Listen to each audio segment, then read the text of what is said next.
Hey family, what's up? It's Timon here. In this video I want to talk about a couple of things that really changed a lot for me lately. Things that changed my way of perceiving music or drums or maybe even life in general. And if you don't mind, I'd like to share these stories with you because I think sharing great stories makes them grow even more and takes them, even further.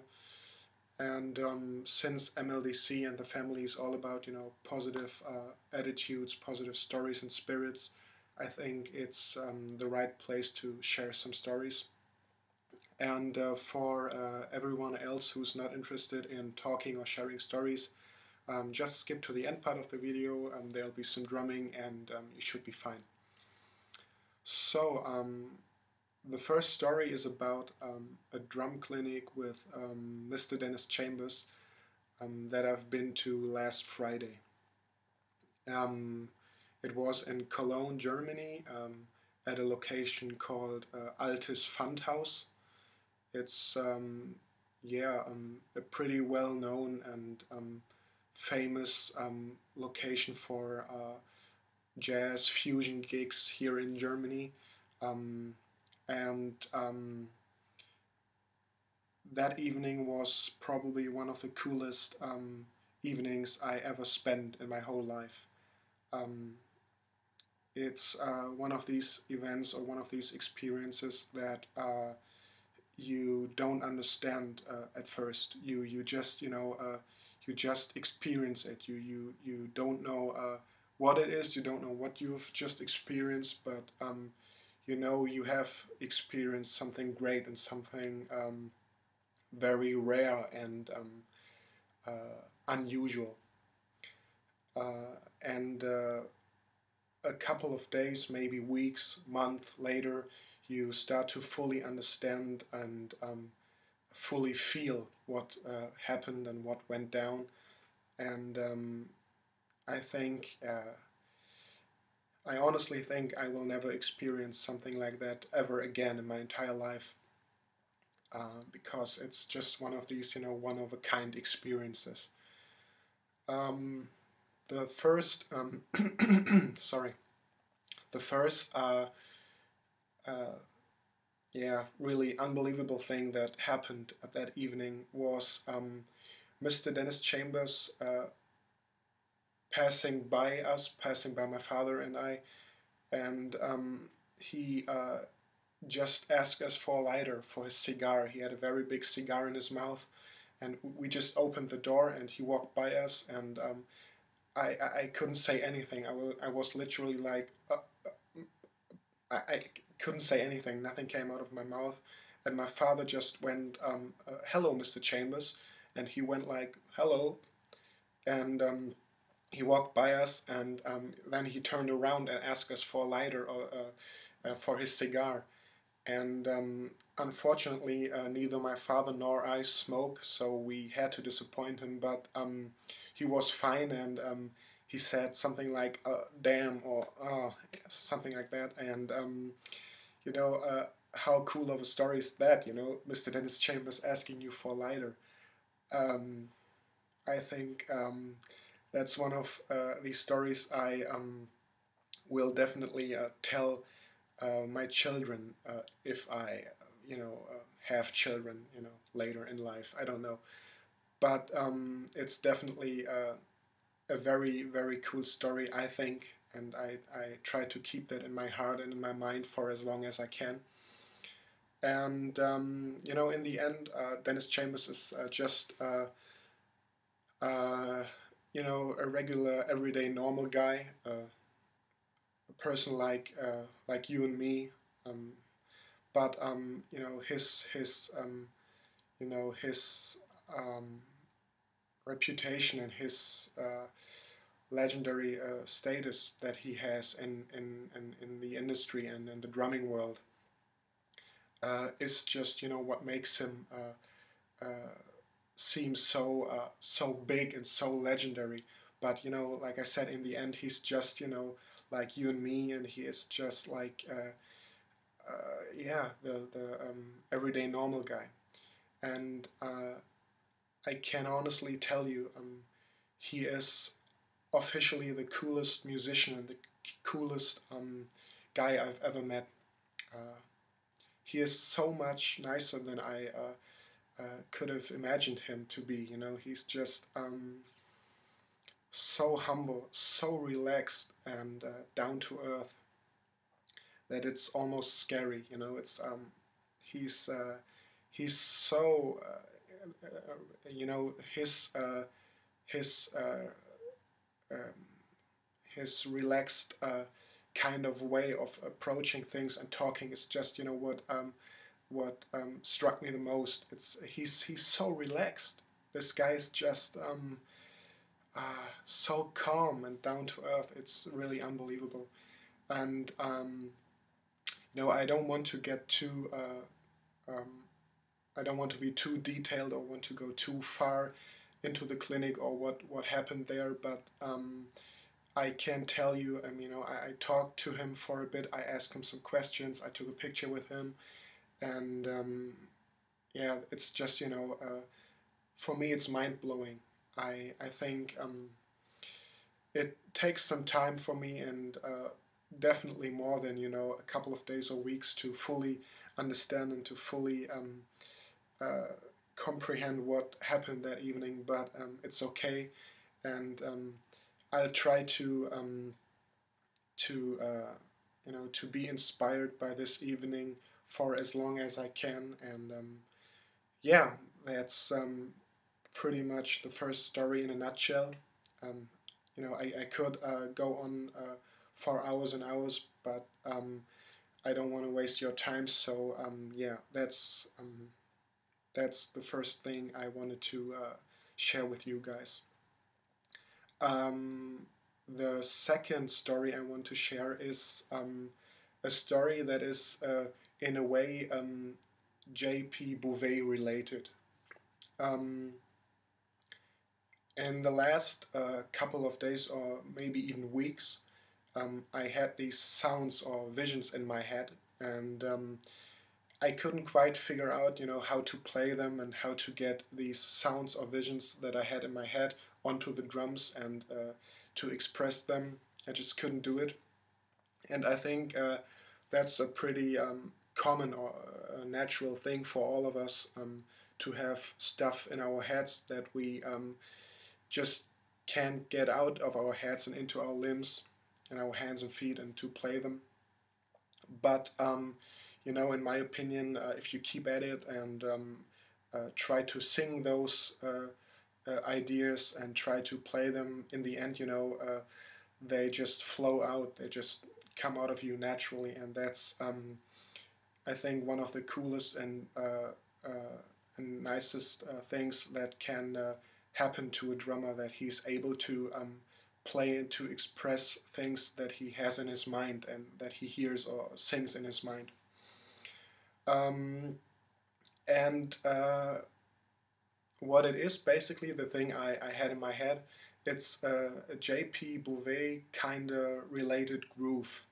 Um, in the last, you know, for the last couple of weeks or month maybe, I've been massively obsessed with JP, his bands, his music, his playing, not just, you know, JP drumming by himself. You know, obviously JP is an absolute monster of a drummer, a phenomenon. Um, but for me, you know, what always um, gets my attention most is, you know, a drummer being musical and, you know, being uh, you know, being right in the music and suiting and accompanying the music. And I think JP just does a wonderful job at, you know, complementing and fitting the music. And you know, if you don't know JP, or haven't heard of him, just, you know, Google him, check him out. maybe check out the Dave McKay group, or Helicopria. This band Helicopria, I think he even is a founding member of, and yeah, it's just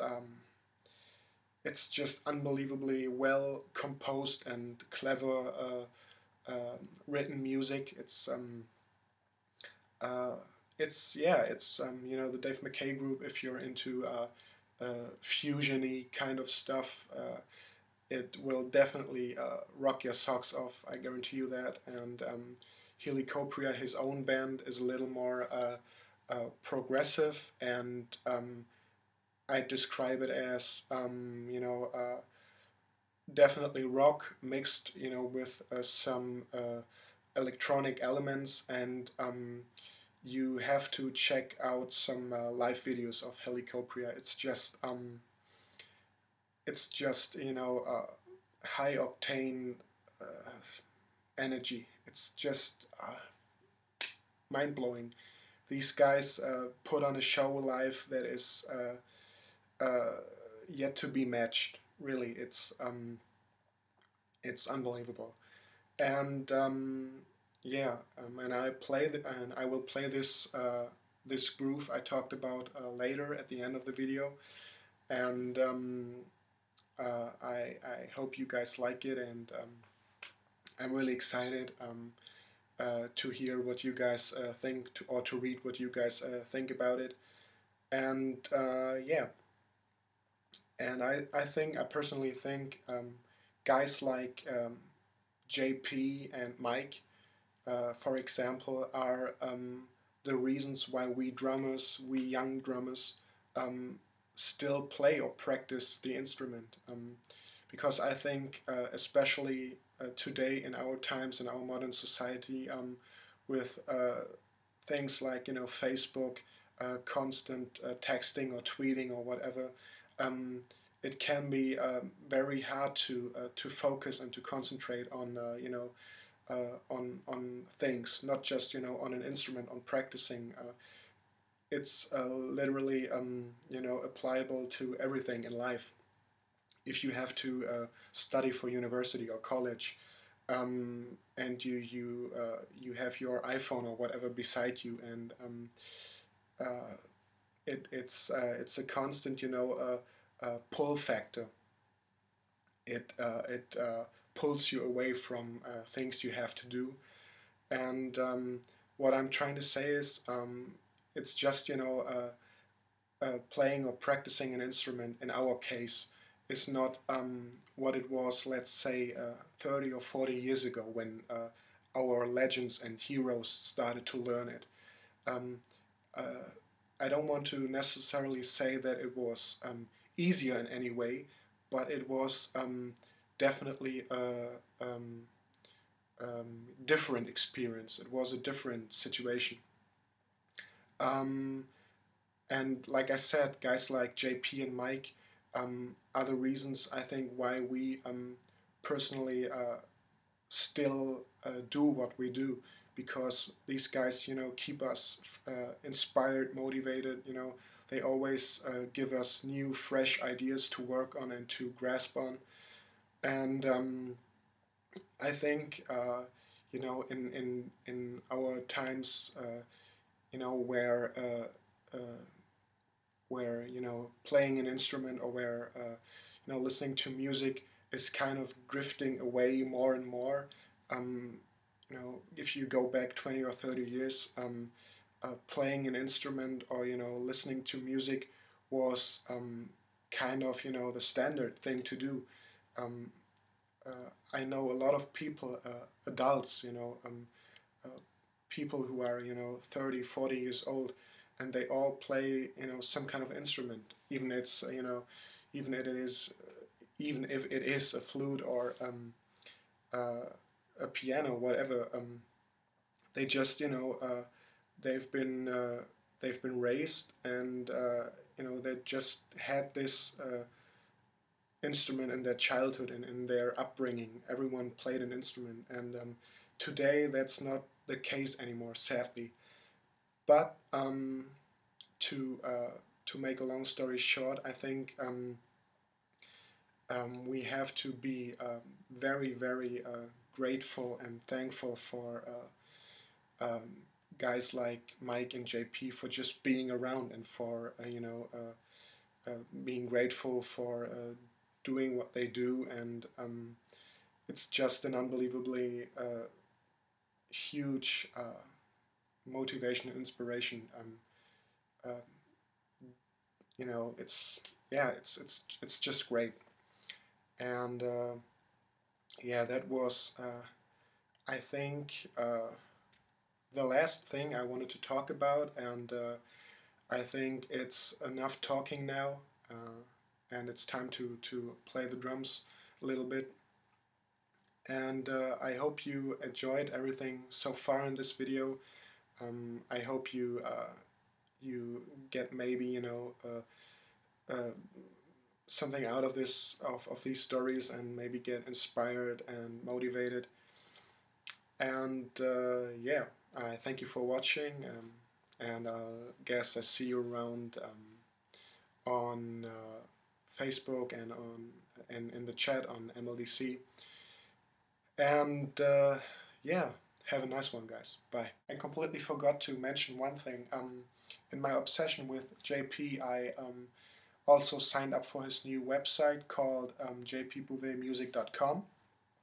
And it's only $19.99 a month, so I think it's very affordable. And JP does a wonderful job explaining and teaching things. And I think you can say he is at least as good at teaching stuff as he is at yeah, playing the drums and making music. And yeah, so I highly recommend you guys to check this stuff out as well. And yeah, and the other thing I noticed while I checked the video for flaws and mistakes is that I said the guys in Helicoptria put on a show live. Well, they're not only the guys who put on a show, but also the girls. The lead singer and the lead guitarist are girls in that band, so I think it would be unfair to leave them out in some kind of way. So yeah, I think they maybe even rock a little bit harder than the guys. Well, no, no one rocks harder than Drew, the bass player. But yeah, anyway, I think now it's time for some drumming.